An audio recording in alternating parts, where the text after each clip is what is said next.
नमस्कार दोस्तों। जब किसी व्यक्ति का संपत्ति से संबंधित कोई केस न्यायालय में विचाराधीन होता है, विशेष रूप से जब अवैध कब्जे की बात होती है, यदि किसी की प्रॉपर्टी पर इलीगल पोजीशन हो, किसी और व्यक्ति ने उसकी प्रॉपर्टी पर कब्जा कर रखा हो और बार बार कहने के बावजूद भी वो व्यक्ति कब्जा खाली नहीं कर रहा है, और ये जो व्यक्ति है जिसकी संपत्ति है वो कई सालों से कोर्ट में चक्कर काट रहा है। असल में जो कारण है कई सालों तक कोर्ट में चक्कर काटने का, वो मुख्य कारण ये होता है कि जो संपत्ति मालिक है वो ये बात साबित नहीं कर पाता कि दूसरे व्यक्ति के द्वारा किया गया कब्जा अवैध है। यदि वो ये साबित कर दे कि जो इलीगल पोजीशन है वो किया गया है, जो अवैध कब्जा किया गया है वो मेरी संपत्ति पर किया गया है, तो फिर न्यायालय के द्वारा उसके पक्ष में फैसला सुनाने के चांस बहुत ज़्यादा बढ़ जाते हैं, जब ये बात साबित हो जाती है कि वास्तव में जो कब्जा किया गया है दूसरे पक्ष के द्वारा वो अवैध है। विधि वार्ता के खास एपिसोड में आपका स्वागत है, जहाँ पर आज मैं आपको बताऊंगा कि आप ये बात कैसे साबित करें कि आपकी प्रॉपर्टी पर अवैध कब्जा किया गया है या जो दूसरे पक्ष ने कब्जा किया है वो अवैध है। ये बात आप कैसे कहेंगे? आप तो कह रहे हैं कि कब्जा अवैध है, लेकिन कानून में केवल मौखिक रूप से ये कह देना कि ये बात है या ये तथ्य है, ये पर्याप्त नहीं होता। उसके संबंध में आपको सबूत देने होते हैं, एविडेंस दाखिल करने होते हैं, साक्ष्य देने होते हैं, गवाह देने होते हैं, रिपोर्ट देनी होती है, जिसकी बिना पर, जिसके आधार पर आप ये कह पाते हैं कि दूसरे व्यक्ति के द्वारा किया गया कब्जा अवैध है।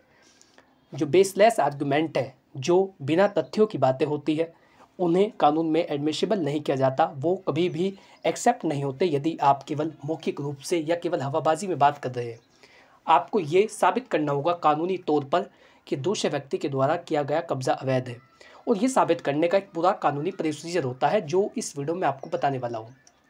आपसे निवेदन है कि यदि आप चैनल पर पहली बार आए हैं तो आज ही सब्सक्राइब कर ले। आपका एक सब्सक्राइबर हमारे लिए वीडियो बनाने के लिए और अधिक प्रोत्साहन देता है, ताकि हम अन्य विषयों पर भी जो महत्वपूर्ण विषय है उन पर वीडियो बना सकें। तो आपसे एक बार पुनः निवेदन है कि यदि चैनल पर पहली बार आए हैं तो आज ही सब्सक्राइब कर ले।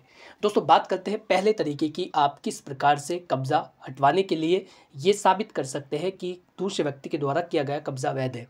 सबसे पहले अपने मालिकाना हक के दस्तावेजों को दिखाएं।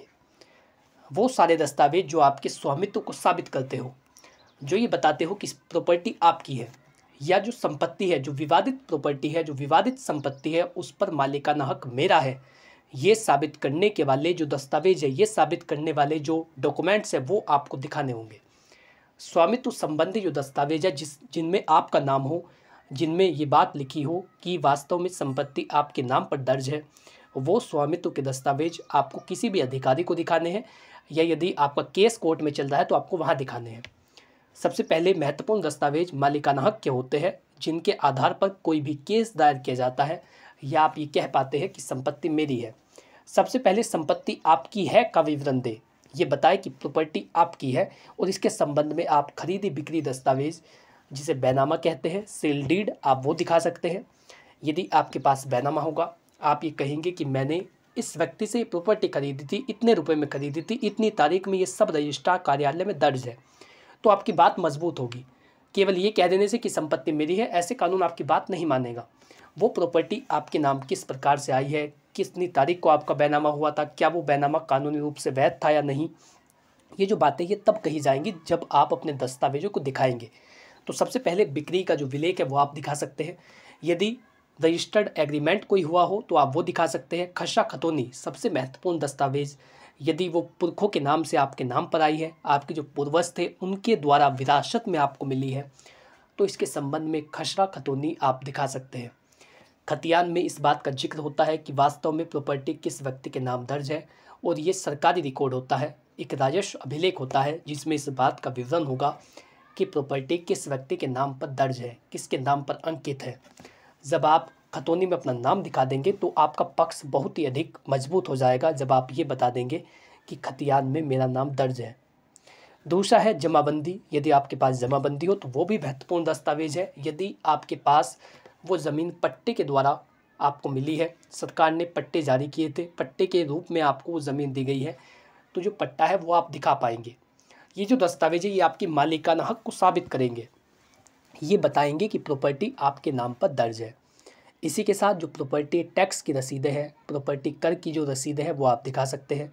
हाउस टैक्स की रसीद है, या जो बिजली का बिल है वो आप दिखा सकते हैं। गैस का कनेक्शन है वो आपके नाम पर है तो आप वो दिखा सकते हैं। जो टैक्स की रसीद है वो भी इस बात का प्रमाण होगी कि प्रॉपर्टी पर आपका कब्जा रहा है, आप उस प्रॉपर्टी का कई सालों से इस्तेमाल कर रहे हैं। जब ये बात साबित होगी तो आपका पक्ष जो मजबूत होना वो स्वाभाविक है, आपका पक्ष मजबूत होगा, कानूनी रूप से आपकी बातों में दम होगा जब आप ये बात बता पाएंगे कि जो दस्तावेज है वो मेरे नाम पर है। अगर ये आपके नाम पर है तो आपका दावा बिल्कुल मजबूत होगा, आपके पक्ष में होगा। दूसरा तरीका क्या है, पुलिस में जो कंप्लेन आपने की है उसका रिकॉर्ड आप न्यायालय को दिखाएंगे। इसीलिए मैं आपसे कहता हूं कि जब भी आपकी प्रॉपर्टी पर अवैध कब्जा हो तो तुरंत एक्शन ले, तुरंत स्थानीय पुलिस के पास जाए, तुरंत अपने नज़दीक के थाने में जाए, तुरंत तहसीलदार साहब के पास जाए, ताकि आपके पास वो रिकॉर्ड हो कि आप कब्ज़ा हटवाने के लिए कब से प्रयास कर रहे हैं। कई सारे व्यक्ति ऐसे हैं जो नहीं जाते हैं या वो कहते हैं पुलिस द्वारा कोई कार्रवाई नहीं की जाती, तो ये कह देना पर्याप्त नहीं है, क्योंकि आपको कार्रवाई कराने के लिए आपने प्रार्थना पत्र दिया, इसका रिकॉर्ड भी महत्वपूर्ण होता है। फिर उन पुलिस वालों को भी तलब किया जा सकता है जिन्होंने कार्रवाई नहीं की या उन्होंने रिपोर्ट क्या बनाई है उनकी रिपोर्ट मंगवाने के लिए। लेकिन आपको ये बताना होगा कि प्रॉपर्टी पर आपका कब्जा हुआ था, प्रॉपर्टी पर किसी और व्यक्ति ने कब्जा किया था और उसके संबंध में आपने शिकायत दर्ज कराई थी, जिसकी जो फोटोकॉपी है वो ये है, सत्य प्रतिलिपि हमारे पास है और ये इस बात का रिकॉर्ड है कि हम इस अवैध कब्जे को हटवाने के लिए कई सालों से प्रयासरत हैं, हम कई सालों से प्रयास कर रहे हैं। पुलिस और प्रशासन की मदद के विषय में जो आपने शिकायत दर्ज कराई थी, जो कंप्लेन आपने दर्ज कराई थी, उसकी प्रतिलिपि आपके पास होना अनिवार्य है, जो आपके दावे को पूरी तरीके से मजबूत करती है। इसी के साथ पुलिस एफआईआर और एसडीएम रिपोर्ट आपके मामले में मजबूत साक्ष्य होती है। यदि पुलिस के द्वारा आपके मामले में एफआईआर दर्ज की गई है या पुलिस ने दूसरे व्यक्ति के विरुद्ध जो विपक्षी है उसके खिलाफ एफआईआर दर्ज की है, उस पर ये एलिगेशन साबित हो चुके हैं कि उसने ये क्राइम किया है, ऐसे में यदि एफआईआर दर्ज की गई है तो उसकी कॉपी भी आपके दावे में लगानी अनिवार्य है, ताकि आपका कानूनी पक्ष मजबूत हो सके। यदि आपने प्रशासन के पास शिकायत दर्ज कराई थी तो जो उसकी रिपोर्ट है वो भी आप अपने दावे में लगा सकते हैं। तो कहने का अर्थ है, जो भी आपने प्रारंभ में कानूनी कार्रवाई करा रखी है उनसे जुड़े जो सबूत है वो आपके मामले को मजबूत करते हैं। यदि आप उन सबूतों को दिखा पाते हैं तो आपका दावा काफ़ी हद तक मजबूत हो जाता है। तीसरा है कब्जाधारी के विरुद्ध गवाह। अभी तक आपने अपने दस्तावेज दिखाए जो आपके पक्ष में थे। दूसरे बिंदु में आपने जाना कि जो पूर्व में की गई शिकायत है, जो पहले प्रयास किए गए हैं, उनकी प्रतिलिपि आप दिखाएंगे। तीसरा है गवाह। गवाह भी बहुत महत्वपूर्ण होंगे। पड़ोसी हो सकता है, जो संपत्ति के आसपास रहने वाले लोग हैं, स्थानीय लोग हैं, या आपके रिश्तेदार हो सकते हैं जिनको इस बारे में जानकारी हो कि प्रॉपर्टी आपके नाम पर थी और इन्होंने अवैध कब्जा कर लिया, या सोसाइटी के लोग हो सकते हैं, समाज के लोग हो सकते हैं जो आसपास रहते हो। ये लोग यदि गवाह आपके मामले में होंगे तो आप गवाहों के शपथ पत्र तैयार कराएं। गवाहों के शपथ पत्र इस बात का प्रमाण होंगे जिसमें वो ये बात लिखेंगे कि प्रॉपर्टी आपकी थी, कब्जा आपका था और दूसरे व्यक्ति ने बिना किसी कानूनी प्रक्रिया के, बिना किसी वैधानिक अधिकार के आपकी प्रॉपर्टी पर कब्जा कर लिया और हम इस बात की गवाह है। गवाही भी बहुत महत्वपूर्ण होती है और गवाह हमेशा सोच समझ कर बनाइए। जिन व्यक्तियों को वास्तविकता में उस घटना के बारे में पता हो, केवल उन्हीं व्यक्तियों को गवाह बनाएं। कई मामलों में ऐसा होता है कि हम गवाह बना देते हैं, बाद में वो जो गवाह है वो कोर्ट में हाजिर नहीं होते, तो ऐसे गवाहों को बनाने से बचिए। गवाह वो हो जिसे वास्तव में उसका ज्ञान हो कि प्रॉपर्टी किसके नाम पर दर्ज थी, किसने कब्जा किया, कितनी तारीख को कब्जा किया, किन व्यक्तियों का हाथ था कब्जा कराने के लिए। ये जो सारी चीज़ें हैं, यदि ये गवाहों को पता हो तभी जा कर के आप उन्हें गवाह बनाइए और जो गवाह है वो आपके मामले को बहुत अधिक मजबूत कर देंगे यदि वो अपनी गवाही सही तरीके से कोर्ट में देते हैं। तो ये तीसरा तरीका है कि आप अपने मामले में गवाह बनाइए जो इस बात को साबित करे कि दूसरे पक्ष के द्वारा किया गया कब्जा अवैध है। चौथा है कोर्ट से पजेशन सर्टिफिकेट ले। इसी के साथ संपत्ति के दस्तावेज और गवाह प्रस्तुत करे और कब्जे का प्रमाण दे कि आपका कब्जा था, और फिर कोर्ट के द्वारा पजेशन सर्टिफिकेट आपको दिया जाएगा कि आपका उस संपत्ति पर कब्जा था। यानी जब आपके पास ये होगा तो आपका जो सिविल का वाद है वो बहुत ही अधिक मजबूत होगा। इसी के साथ राजस्व प्रशासन से कब्जा हटवाने के लिए जो शिकायत आपने दी थी, यदि उसकी रिपोर्ट पटवारी के द्वारा, राजस्व निरीक्षक के द्वारा, तहसीलदार साहब के द्वारा बनवाई गई हो तो वो भी आप अपने दावे में लगा सकते हैं।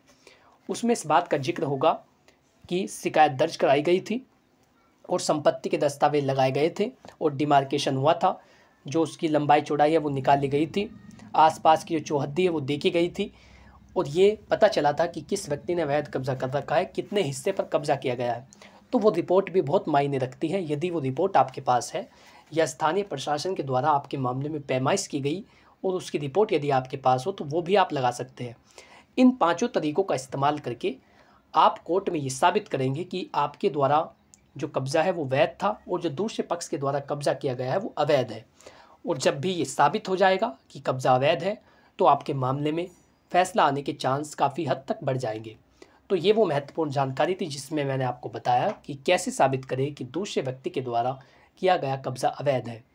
यदि जानकारी आपको पसंद आई है, कुछ भी आपकी समझ में आया है या आप कुछ भी जान पाए हैं इस वीडियो के माध्यम से, तो आज ही चैनल को सब्सक्राइब कर ले, विधि वार्ता से जुड़िए, बेल आइकन प्रेस करें ताकि इसी प्रकार की जो महत्वपूर्ण वीडियो है, लीगल नॉलेज है, विधिक परामर्श है, आपके अधिकार है, कानून की नई जानकारी है, सरकार के नए आदेश हैं, उन सभी की जानकारी आप तक पहुंच सके। आपका यदि इससे संबंधित कोई सवाल हो तो स्क्रीन पर दिए गए नंबर पर व्हाट्सअप करें। बहुत ही जल्द आपको उसका उत्तर दिया जाएगा। आपको बताया जाएगा कि आप अपने मामले में क्या कानूनी रणनीति अपना सकते हैं। Thank you for watching this video. अपना कीमती समय देने के लिए धन्यवाद।